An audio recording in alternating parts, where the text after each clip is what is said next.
Welcome to this video on common concerns that caretakers for 1 to 2-year-olds may have. At this stage in life, it's common to have a lot of questions about the growth and development of your child, and we hope to cover some of those concerns in this video. The first concern we're going to cover is eating habits. You may notice that your child's growth has slowed down, and as a result, they may be less hungry and eat smaller amounts of food.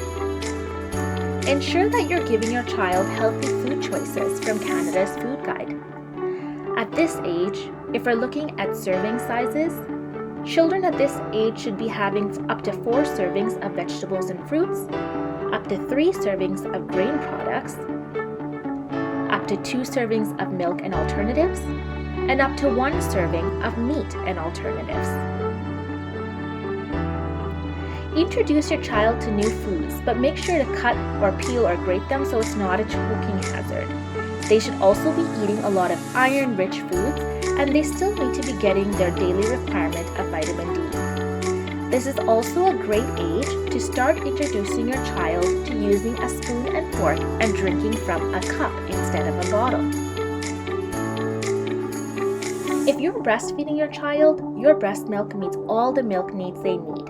If not, offer your child 2 cups, which is about 500 milliliters of homogenized whole milk. If your child has strong likes and dislikes, offer them small amounts of new food with familiar foods. Let them see, touch, feel, and taste the new food before forcing them to eat it. We don't want to force them to eat the food. If they only want to eat 1 to 2 kinds of food for a few days, be patient with them. Keep offering them a variety of foods and include 1 to 2 foods that they actually like to eat. If your child doesn't want to eat a meal or snack, listen to them when they say that they're full and let them know they can eat at the next meal or snack. At this age, since your child is younger than 2 years, screen time is not recommended. They learn best through face-to-face interactions. When your child is sitting or laying down for a long time, it really affects their growth and development. And it can also affect their language skills and ability to learn and sleep. So they should be playing with toys, puzzles, and doing crafts at this age. You may also notice that your toddler might need less sleep than before. They need to be having about 11 to 14 hours of sleep, including naps. A regular bedtime routine will help you and your toddler rest at night.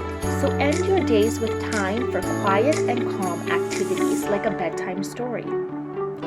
If your child has trouble going to sleep and staying asleep at night, start getting them ready for bed before they're too tired and ensure they have that quiet play beforehand without that screen time. You can make bedtime easier by encouraging your toddler to use a comfort object like a teddy bear or a blanket. And you can talk to your child in the daytime about what bedtime is going to look like so they are prepared.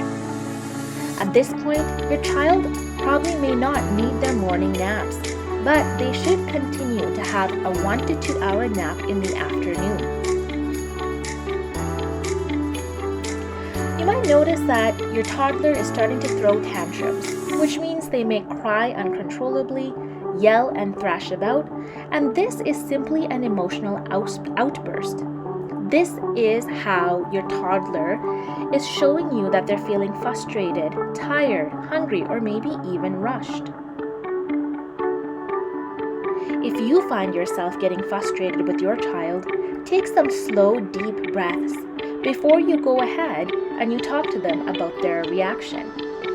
If your child wants something they can't have, be kind and firm and explain why they cannot. Reassure you understand their feelings, and if you've said no, make sure you stick to it. You can try to prevent some tantrums, but we can't prevent all of them. Watch for early warning signals and learn what frustrates or overwhelms your toddler. You can calm your child during a tantrum by giving them space and making sure they feel safe. Stay calm and be with them, and once they've calmed down, talk to them about their feelings. At this age, your toddler is starting to learn a lot of new words quite quickly. It's like an explosion of language. They might be using words to greet people, tell you if they don't like something, point to things and be using one-word answers, or even following simple directions. You can encourage your child's language by repeating what your child has said correctly, or even asking open questions like what happened or what could we do now, to encourage that dialogue between them and yourself. At this stage, it's common to have concerns about eating habits and sleeping habits. It's important that we understand what triggers tantrums, limit screen time, and encourage your child's communication abilities. Thank you for watching this video.